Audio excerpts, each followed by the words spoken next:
Christmas ആഘോഷത്തിന്റെയും ആനന്ദത്തിന്റെയും പങ്കുവെക്കലിന്റെയും കാലമാണ്.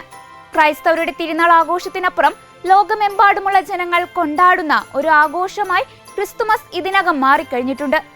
എന്നാൽ ചില രാജ്യങ്ങളിൽ ക്രിസ്തുമസ് ആഘോഷം നിരോധിച്ചിട്ടുണ്ട്. ഈ രാജ്യങ്ങളിൽ ക്രിസ്തുമസ് ആഘോഷിച്ചാൽ ശിക്ഷയും കടുത്ത പിഴയും നൽകേണ്ടതായി വരും. ഒപ്പം വർഷങ്ങളോളം ജയിൽ ശിക്ഷയും. ഇത്തരത്തിൽ ക്രിസ്തുമസ് നിരോധിച്ച 6 രാജ്യങ്ങളാണുള്ളത്.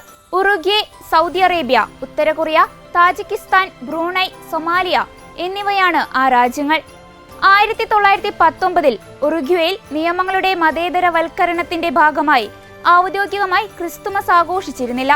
മതേതരവൽക്കരണ പ്രക്രിയ സഭയുടെയും ഭരണകൂടത്തിന്റെയും സ്ഥാപനപരമായ വേർതിരിവ് നേടാൻ ശ്രമിച്ചതിനാൽ ക്രിസ്തുമസ് ആഘോഷം നിരോധിച്ചു.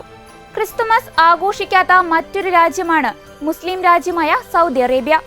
അവിടെ ക്രിസ്ത്യാനികൾക്ക് തങ്ങളുടെ ക്രൈസ്തവ വിശ്വാസം രഹസ്യമായി ആചരിക്കാൻ മാത്രമേ അനുവാദമുള്ളൂ. ഈ നിയന്ത്രണം സ്വാതന്ത്ര്യത്തോടെ ക്രിസ്തുമസ് ആഘോഷിക്കുന്നതിൽ നിന്നും അവരെ വിലക്കുന്നു. അതുപോലെ തന്നെ 2016 ഉത്തര Korean president Kim Jong Un December 25 Christmas ആഘോഷിക്കരുതെന്ന് ഉത്തരവിട്ടിരുന്നു. ക്രിസ്തുമസ് ആഘോഷിക്കുന്നത് നിരോധിച്ചിരിക്കുന്ന മറ്റൊരു മുസ്ലിം ഭൂരിപക്ഷ രാജ്യമാണ് താജിക്കിസ്ഥാൻ. സ്കൂളുകളിലോ സർവകലാശാലകളിലോ ക്രിസ്തുമസ് ട്രീ സ്ഥാപിക്കുന്നത് ആദ്യം നിരോധിച്ചു.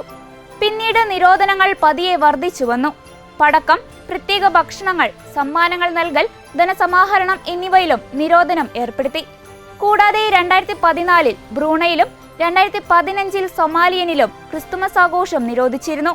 ഇരു സ്ഥലങ്ങളിലും നിരോധനത്തിന് കാരണമായി പറഞ്ഞത് ക്രിസ്തുമസ് മുസ്ലിങ്ങളെ തെറ്റിദ്ധരിപ്പിക്കുകയും അവരുടെ വിശ്വാസത്തെ തകർക്കുകയും ചെയ്യുമെന്നായിരുന്നു.